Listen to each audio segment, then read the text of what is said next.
세상을 봅니다. 정용실의 뉴스 브런치 주간 똑똑똑. 네, 한 주의 마지막 날인 금요일에는 저희가 주간 똑똑똑 사회 현상에 대한 청년 세대 여성의 조금 다른 시각을 귀 기울여 들어보고 있습니다. 오늘도 두 분 자리해 주셨어요. 개관올레 이진송 편집장 어서 오세요. 안녕하세요. 네, 또 청소년 페미니스트 네트워크 위티의 최유경 활동가 어서 오십시오. 안녕하세요. 자, 오늘 두 분과 함께 다뤄볼 주제는 우리 안의 인종주의라는 제목으로 정해봤습니다. 뭐 노골적인 그런 차별 행위 이것보다는 우리 안의 인종주의라는 건 좀 더 우리 인식 안으로 문화 속으로 좀 들어와서 발견되는 문제들을 위주로 좀 얘기를 나눠볼까 하고요. 인종주의 얘기의 어떻게 보면 핵심은 백인 중심의 사고 이게 아닐까 하는 생각도 드는데 서구권 백인을 바라보는 시각, 흑인 또 동남아권 사람들을 바라보는 시각에는 분명히 뭔가 차이는 좀 있어 보입니다. 자, 이 배경은 어디에 있다고 생각하시는지 먼저 우리 안의 인종주의의 핵심인 백인 중심 사고부터 한번 좀 들여다볼까요? 이진송 편집장께서는 어떻게 보십니까? 이 배경 어디 있다고 보세요? 네, 아무래도 이제 아직까지 우리 사회 인종주의는 백인 선호가 공고한데요. 여기에는 제1세기를 향한 선망과 인정 욕구가 크게 작용을 한다고 봅니다. 아무래도 식민지와 한국 전쟁, 이제 해방 후 미 군정의 개입, 빠른 경제 성장 등을 겪었던 그렇죠. 이제 우리나라의 어떤 특수한 배경도 작용을 하는데요. 역사적으로 끊임없이 자기 안의 타자성을 경험했던 배경이 있고 그것을 제1세기의 그 주체들에 대해서 이거를 계속해서 더 발전되기 위해서 밀어내야 되고 교정해야 되고 개선해야 되고 이랬던 경험들이 좀 합쳐져서 제1세기와 동일시 욕망을 갖기도 하고 또 내면의 열등감을 극복하려 하는데 그런 것들이 결국에는 우리보다 좀 소득 수준이 낮거나 또 좀 유색인들에게 그 차별이나 배제의 경험을 다시 투사해서 돌려주는 현상으로도 나타나고 있다고. 한쪽은 동경하고 동일시라고 한쪽은 또 투사를 해서 더 안 좋게 대하는 차별하는. 그 배경은 그러면 역사 속에 있다는. 그렇죠. 아무래도 한국이 좀 겪었던 여러 가지 특수한 역사 속에서 그것이 있고 또 전반적으로 전 세계적으로 사실은 백인 선호 같은 경우에는 또 이제 피부색주의라고 해서 컬러리즘이라는 표현이라고도 하는데요. 밝은 피부를 선호하는 이런 것들은 또 단순히 백인만을 기준으로 한다기보다는 유색인들 간에도 굉장히 복잡하게 작동하는 정치적인 문제이기도 하거든요. 그래서 이런 것들을 생각을 해보면은 우리 안에 어떤 인종주의가 작용하는 방식이 일상적인 면들을 생각을 해보면 한국에서 인기 있는 이제 외국인 방송인들도 대부분 이제 지금까지는 백인 중심이었고 최근에는 이제 조나단이나 패트리샤 남매처럼 흑인 방송인들도 인기를 얻고 있지만 이것 또한 어디까지나 그들이 굉장히 한국화되어 있기 때문에 소위 말하는 K-패치 라고 하는데 한국적이다.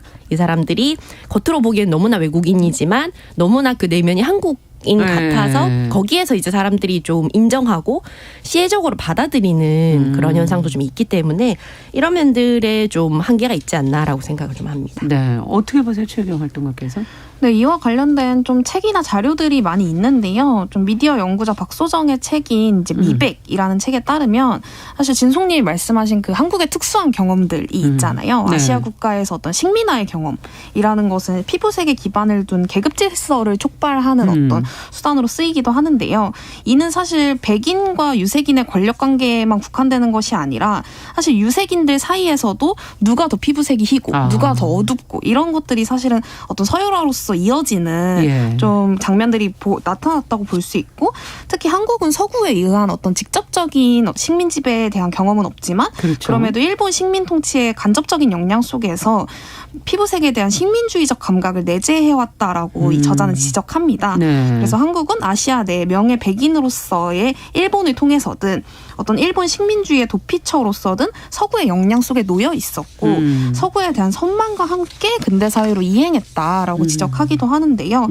사실은 이런 것들은 굉장히 흑인이나 혹은 유색인종에 대한 좀 직접적인 차별로서 현재로서도 사실 진행되고 있는 바이기도 합니다. 그래서 이를테면 코로나19가 진행되는 동안 이주 노동자들에게만 강제적으로 코로나 검사를 하는 지방자치단체들도 있었고, 뭐 지난 9월 어떤 2021년 9월에는 이제 외국인 보호소에서 난민 신청 중인 모로코 국적의 한 남성이 불법적으로 독방에 구금된 채 일명 새우꺾기 고문이라고 하는 맞아요. 네, 수갑을 사용해 이제 등 뒤로 손목을 포박한 다음 이제 배를 바닥에 댄 채로 이제 손목 포박과 발목 포박을 연결해서 이제 새우처럼 만들어 놓았다라고 그래서 해서 새우꺾기. 네, 새우꺾기 이제 고문이라고 하는데요. 그럴 때 이와 관련해서 인권위와 법무부가 인권 침해 행위가 있었음을 인정하고 재발 방지 대책을 주문하기도 했는데요. 사실 이 인종주의와 사실 어떤 피부색에 따른 차별, 혐오 이런 것들이 옛날 얘기라고들 하기는 하지만 사실 여전히 실질적인 차별의 현장으로서 한국에 여전히 존재하고 있다라는 점을 좀 기억해야 하지 않을까라는 생각이 듭니다. 네. 지금 사례까지 얘기를 해주시면서 우리 속에 이제 인종주의를 짚어주셨는데 이거를 이제 이렇게 막연하게 객관적으로 놓고 보면은 다들 잘할 수 있을 것 같은 느낌이 들지만 이제 예를 좀 들어서 외국인 노동자라는 좀 구체적인 것으로 들어오다 보면은 그 안에는 계층이 있고 직종이 있고 인종이 있고 이런 걸 들여다보게 되고 은연중에 거기선 생각들이 이제 또 달라지지 않을까 하는 생각이 들거든요. 어떻게 보세요, 이 부분은? 네, 아무래도 외국인 노동자라고 하면은 그 단어 자체에서 사람들이 주로 연상을 하는 것들이 그렇죠. 있는데요. 주로 생산직에서 일을 하고 네. 우리나라에서 3D라고 여겨져서 자국민들이 기피하는 일을 하거나 네. 아니면 농어촌 지역 등에서 저임금을 받고 일하는 이미지가 강한데요. 실제로 한국은 또 외국인 노동자에게 의존하는 비율이 굉장히 높은 나라이기도 합니다. 여기에는 일단은 노동자라는 단어에서 사람들이 느끼는 거부감이라던가 우월감도 그렇죠. 있고요.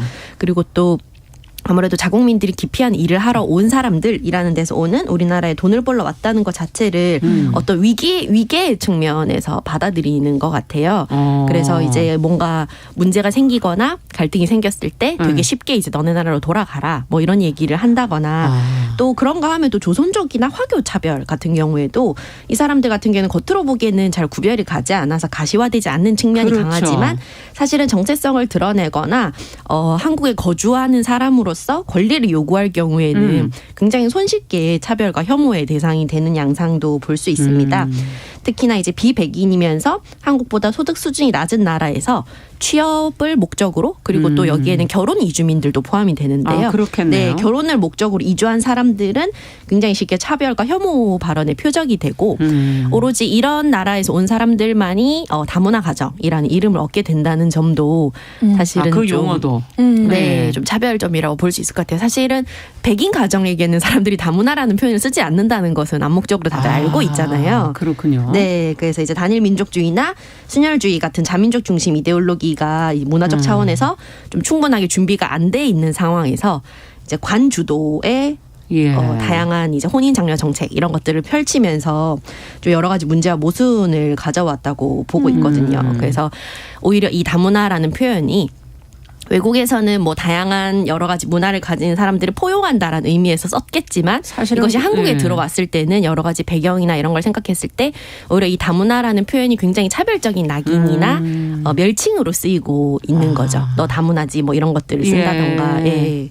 그렇군요. 지금 몇 가지 짚어주셨는데 취업과 결혼을 통해서 이렇게 들어오기 때문에 그것을 더 위계로 바라보면서 특히 또 모습이 비슷한 조선족과 화교에 대해서도 마찬가지다라는 지적까지 해주셨어요. 외국인 노동자 어떤 식으로 우리가 받아들이고 있는 건가요? 네, 사실은 어떤 외국인 노동자들이 많이 오는 동남아권이 일명 가난한 나라라고 생각하고 이제 한국에 이제 남의 나라 돈을 벌러 왔다라고 생각하는 어떤 한국의 민족주의 같은 것들이 굉장히 좀 팽배해 있다라는 생각이 드는데요.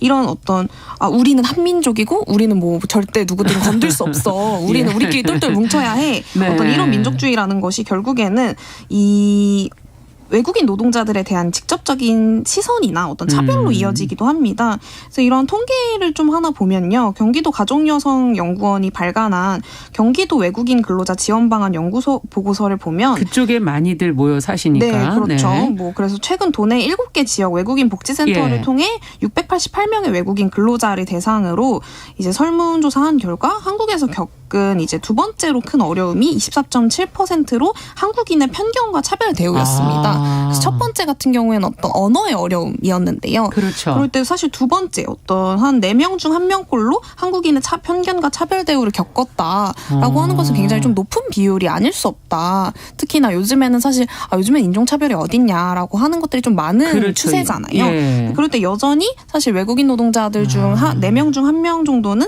여전히 어떤 편견과 차별을 겪고 있고 그리고 이런 것들이 또 내재화되어 있는 이들까지 떠올려 보면 사실은 굉장히 많은 외국인 노동자들이 어떤 이런 직접적인 차별과 혐오의 시선들 혹은 대우들을 받고 있다라는 것을 좀 알 수 있을 것 같습니다. 네, 놀랍네요. 그게 이제 힘든 부분에 1위가 언어라면 2위가 이런 편견과 차별이다. 네. 우리도 이거는 정말 귀담아 좀 들어야 될 내용인 것 같은데, 우리가 이제 어떤 외국인 대상으로 한 차별적 시선을 많이 말해왔는데, 잘 보면 우리 스스로도 우리보다 또 백인을 더 우월하게 생각하는 경향이 있지 않습니까? 앞서 그걸 열등감 이렇게 표현도 해주셨는데, 이런 현상 안에서 이제 우리의 대중문화가 지금 세계로 뻗어나가고 있지 않습니까? K컬처.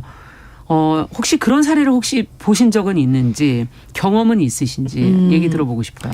네, 우선은 요즘에 가장 화제가 되는 건 아무래도 K-팝의 인기라고 할 수 있는데요.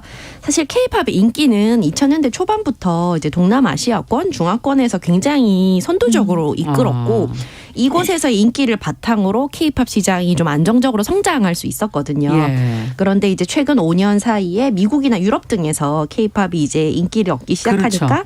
마치 이제야 K-팝이 세계 시장에서 통한 것처럼 예전에도 통했는데. 네. 그러니까 동남아시아나 이런 권의 인기는 사실 세계 인기라고 별로 치지 않았던 거를 좀 노골적으로 드러낸다고 볼 수 있는데요. 네. 이제야 마치 K-팝이 굉장히 어떤 세계적인 위상을 갖춘 것처럼 이야기를 하는 것이 다소 이렇게 얘기해도 될지 모르겠지만 다소 호들갑을 떤다라는 인상을 좀 받고 있는데요. 빌보드 차트나 이제 그래미상 수상에 굉장히 연연하는 모습이라던가 외국인들의 K-팝 리액션 동영상을 굉장히 좋아하고 이게 또 상당히 화제가 되는 컨텐츠이기도 했는데요. 거기에서도 또 이제 백인이나 영어를 사용하는 흑인 사용자들 위주로 굉장히 좀 인기가 있고 또 스스로도 그런 것들을 굉장히 뿌듯해하는 자기가 좋아하는 가수들이 그런 리액션에서 인정을 받을 때 그런 것들을 좋아하는 이런 양상들을 좀 볼 수 있어서 이들에게 영어권의 제1세계 거주민들에게 인정받는 것이 어떤 되게 중요한 통과 의례처럼 여겨지는 그런 양상들이 사실은 최근에 좀 많이 두드러지고 있죠. 그러네요. 정말 그것도 언론에 사실 보도되는 것도 주로 그런 내용들이 보도되고 있구나 하는 생각도 드네요. 네. 최경 활동가께서는 어떻게 보세요? 네, 사실 최근에도 이제 배우 윤여정 씨가 이제 영화 미나리로 아카데미에서 여우조연상을 이제 시상한 것을 가지고 굉장히 한국에서 이제 난리가 났었잖아요. 어떤 윤여정이 굉장히 멋있게 영어로 수상 소감을 하는 장면이라던가, 위트 있게 어떤 수상 소감을 하는 장면이라던가, 사실 한국인 어떤 여성 배우가 어떤 서구권 문화에서 인정받았다라는 것이 한국에서 굉장히 좀 자랑스럽게 여겨졌는데요. 그런데 사실 저는 당연히 물론 어디에서나 한국의 문화가 인정받고 또 즐거움이나 유의미함을 주고 있다면 좋은 일이라고 생각하기는 해요. 그런데 사실은 그 기저에서 우리가 자랑스러워하는 이유가 뭘까? 우리가 사실은 어떤 동남아권이나 중화권 어떤 이런 어떤 문화권에서도 사실 똑같은 상을 받았다면 이렇게까지 한국에서 보도가 되고 난리가 났을까라는 생각을 해보면 사실 저는 그렇지 않았을 거라고 생각하거든요. 그래서 우리가 그 기저에서 어떤 누구에게 어떤 방식으로 인정받고 싶은지 그리고 무엇을 인정받고 싶은지에 대한 어떤 일종의 어떤 인정 욕구가 있는지는 사실 좀 살펴봐야 하는 문제가 아닌가라는 생각이 좀 듭니다. 네, 우리 스스로를 한번 좀 점검해 보자. 무엇에 도대체 우리가 이렇게 환호를 하는 건지, 그 내면에 무엇이 있는 건지는 좀 생각해 보자. 그러면 지금 방송 얘기, 언론 얘기를 안 하고 넘어갈 수가 없지 않습니까? 이게 지금 계속 언론 보도가 많이 됐기 때문에 어떤 방송들이 특히 더 그런 걸 부추기고 있다고 느끼시는지도 좀 이렇게 겉으로 드러난 보도 내용 말고도 한번 좀 짚어보죠. 네, 우선은 이제 비긴 어게인 같은 프로그램이 있는데요. 가수들이 외국에 나가서 공연을 길거리에서 이제 거리에서 공연을 하는 프로그램이거든요. 봤었어요, 저도. 네. 근데 이제 주로 제1세계에 가서 이제 백인 관객들 앞에서 공연을 하고 또 굉장히 우리가 소위 말하는 이 표현도 어떻게 보면 좀 미묘하긴 한데 이국적인 풍경에서 우리나라에서 굉장히 인정받은 가수들이 가서 이제 외국인들에게도 그것도 이왕이면은 유색인종들이 아니라 제1세기의 백인들에게서 인정받는 그런 모습, 그런 그림을 좋아하는 이제 네. 프로그램도 있고요. 어서와 한국은 처음이지 같은 프로그램은 외국인들이 한국을 방문해서 다양한 체험을 하고 관광을 하는 포맷인데요. 네. 백인 출연자가 한국의 어떤 점에 이제 감탄을 하거나 신기해하면은 좀 인정받았다라는 기쁨을 느끼고, 비백인 출연자들이 한국의 어떤 문화나 음식이나 여러 가지 풍경에 놀라고 감탄하면 문화적 우월감을 느끼면서 이 사람들을 좀 관람하는 것이 사실은 프로그램의 좀 중요한 재미 그렇군요. 포인트라고 생각을 하거든요. 네. 그래서 백인 출연자들의 경우가 아무래도 훨씬 인기도 많고 화제도 많다. 많이 되는 네. 걸로 알고 있고요. 방송에서 이제 백인 등의 외국인이 한국화가 돼서 예를 들면 뭐 한국의 어떤 음식을 좋아한다거나 한국의 어떤 말을 따라한다거나 그렇죠. 이 한글을 좀 할 줄 안다거나 그러면은 굉장히 그거를 좋아하고 좀 특별하게 보는 그런 면들이 좀 두드러진다고 우리 봅니다. 안에 숨어있는 그런 욕망들을 지금 이제 끌어내서 프로그램을 만들고 있다. 지금 이렇게 지적으로 느껴지는데 또 어떤 게 있을까요? 네, 기본적으로 사실 제1세계라는 곳은 인종차별과 혐오의 온상입니다. 왜냐하면 사실 우리가 유럽 여행만 한 번만 가봐도 사실 얼마나 어떤 좀 인종차별이나 혐오가 굉장히 난무하는지 알 수 있는데요. 사실 그것에 대해서 이야기하지 않으면서 백인들로부터 한국의 문화를 인정받는 과정들을 계속해서 어떤 유쾌한 방식의 TV 프로그램들로 내보내는 것이 사실 어느 정도 좀 유해하지 않나라는 고민들이 들고요. 실제로 한국 배우들이 유럽 각지에서 이제 식당을 영업하는 포맷을 갖추고 있는 윤식당 같은 네네. 프로그램의 경우 이제 방영을 하다가 어떤 이제 약간 서구권의 커플이 야외 테이블에서 식사를 주문하고 출연자 이제 남성 출연자를 향해서 혼혈일 것 같다라는 발언을 해서 좀 논란이 됐었습니다. 그래서 이들 같은 경우에는 단순히 이제 식사를 즐기러 와서 가볍게 말한 거지만 사실 이를 두고 어떤 네티즌들은 인종차별적 발언이다. 그렇죠. 어떤 혼혈 같다라는 예. 것은 사실은 이서진 이제 그 남성 출연자인 이서진 씨가 서양인들이 흔히 알고 있는 어떤 좀 눈이 가늘고 좀 얼굴이 좀 더 노랗고 뭐 이런 어떤 스테레오타입과 다르기 때문에 혼혈이라고 추측하는 것은 사실 인종차별의 한 종류다라고 이야기했던 것인데요. 그래서 그럴 때 이러한 어떤 장면들은 굉장히 쉽게 넘어가면서 이제 그 유럽인들이 굉장히 한국의 음식에 감탄하고 굉장히 이건 어디 맛있어, 음식이냐 어디요. 약간 이렇게 말하는 것을 굉장히 두드러지게 방송하는 것은 결국에는 현실에 대해서 생각하지 않고 그저 어떤 유럽인들에게 한국의 어떤 문화가 인정받는 것이 가장 중요하다라는 것을 내세우는 방식 아닌가라는 생각이 좀 듭니다. 네. 그 칭찬을 받고자 하는 그 인정의 대상들이 과연 제대로 된 것일까? 그들도 지금 편견 속에 있는 거 아닐까 하는 네. 것도 좀 들여다볼 필요가 있다는 말씀이신데 전 세계 사실은 이건 뭐 우리만의 일은 아닐 것 같긴 해요. 전 세계적으로 보면 특히 아름다움을 추구하는 뭐 패션이라든지 뷰티 산업 이쪽에는 백인들 위주라는 그런 지적도 있지 않습니까? 이 부분의 문제점은 어떻게 들여다보고 계시는지요? 이 안에서의 아무래도 인종주의. 네, 인기 패션 브랜드나 이런 데서 백인 모델을 사용하는 현상이 두드러지고 있고 좀 피부색이 짙은 그런 모델들이나 연기자, 이제 출연자 이런 사람들은 좀 미적 기준으로 자리 잡기 어려운 현상들은 사실은 굉장히 현실적으로 존재를 하고요. 네. 우리나라 같은 경우에도 이제 해외에서 상표를 가진 업체와 라이센스 계약을 맺고 국내에서 의류 브랜드로 판매하는 K 라이센스 브랜드에서도 예. 백인 모델을 선호하는 것들을 볼 수 있거든요. 그래서 아무래도 백인 모델에 호감을 느끼는 국내 소비자들이 많아서 이들을 고용하면은 훨씬 더 뭐 적은 비용으로 큰 광고 효과를 볼 수 있기 때문이라고 하는데 이것이 단순히 한국에만 국한되는 문제는 아니라고 생각을 해요. 해외 패션 브랜드에서는 이제 무분별하게 백인 모델을 캐스팅하는 화이트워싱을 경계를 해서 최근에는 아시아인이나 흑인 등 다양한 인종 그렇죠. 모델로 고용해서 다양성을 확보하려고 노력하고 있다고 하지만 사실 아직까지는 좀 부족한 실정이고요.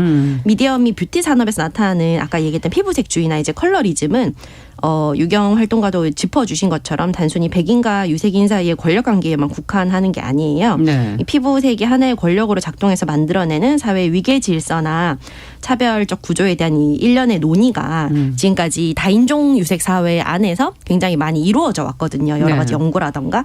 그래서 특히나 한국 스타들이 보여주는 이런 전형적이고 밝고 매끈한 피부가 이런 것들이 소위 말하는 이제 K 뷰티라고 해서 이런 미백의 피부가 미의 규범으로 작동이 되는데요.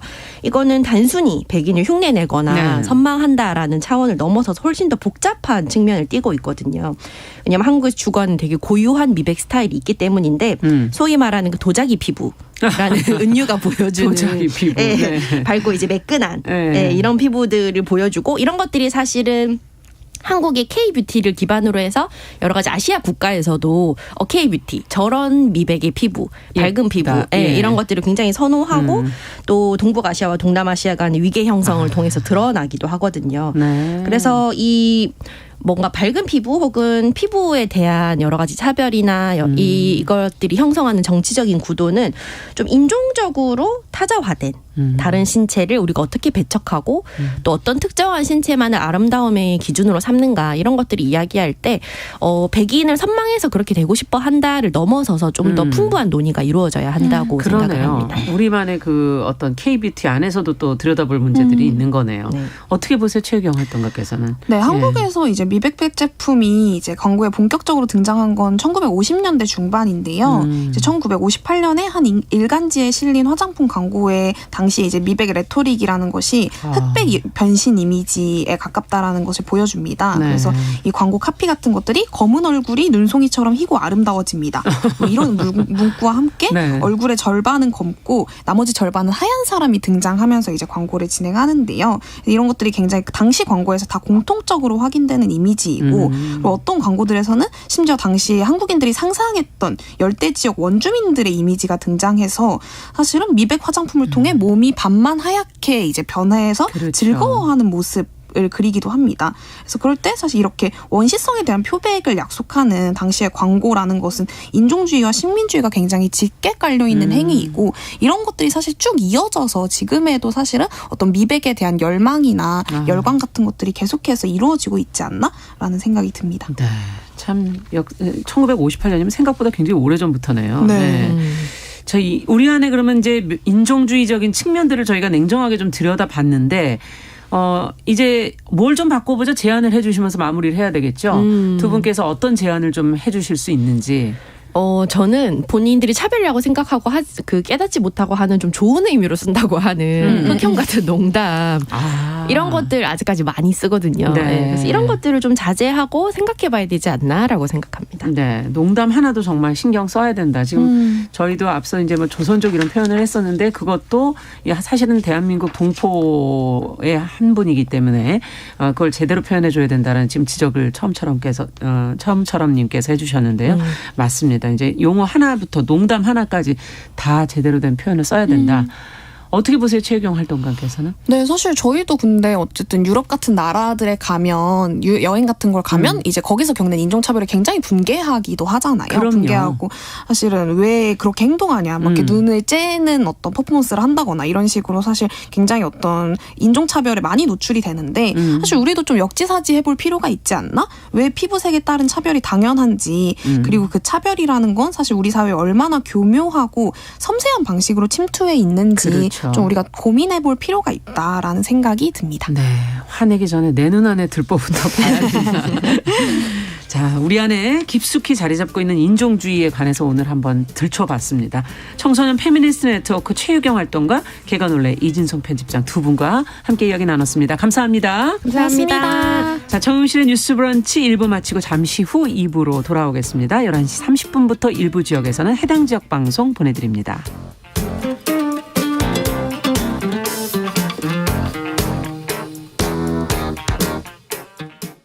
지금 시각은 11시 30분